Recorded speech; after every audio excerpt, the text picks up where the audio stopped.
Mahkamah Konstitusi belum lama ini mengabulkan gugatan penghapusan presidensial threshold atau ambang batas pencalonan presiden dan wakil presiden dalam pemilu Indonesia.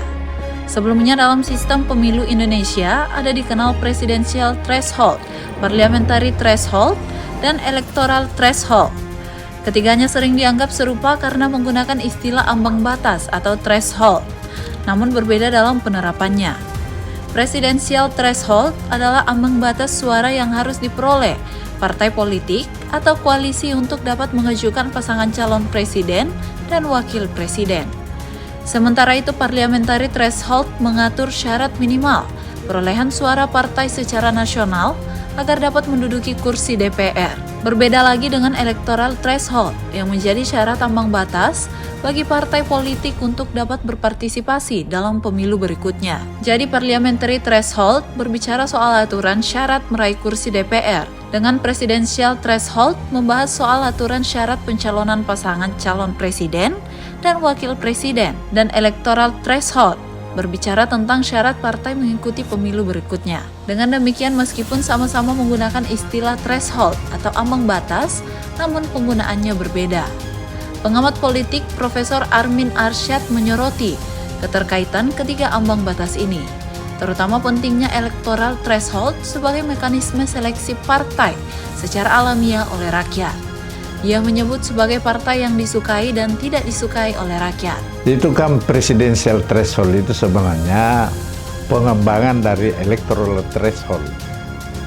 Electoral threshold itu dimaksudkan agar partai-partai politik itu terseleksi secara alamiah melalui pemilih oleh rakyat.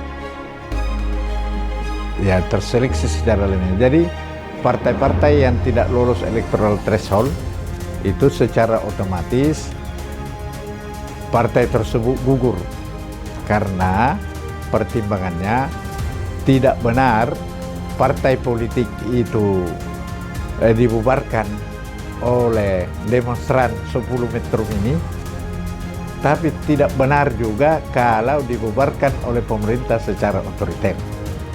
Karena itu seleksi kepartaiannya dilakukan melalui electoral threshold supaya partai-partai yang tidak disukai oleh rakyat tidak usah ikut pemilu.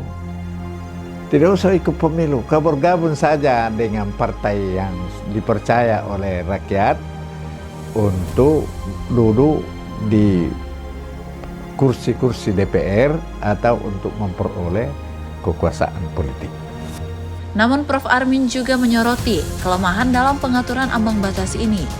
Ia menilai bahwa kurangnya antisipasi terhadap dampak presidensial threshold maupun parliamentary threshold dan electoral threshold dapat memicu masalah baru yang memerlukan langkah amandemen. Profesor Armin menilai jika ketiga ambang batas ini tidak hanya menjadi penentu kelayakan partai dalam pemilu, tetapi juga memainkan peran penting dalam memastikan stabilitas sistem demokrasi Indonesia.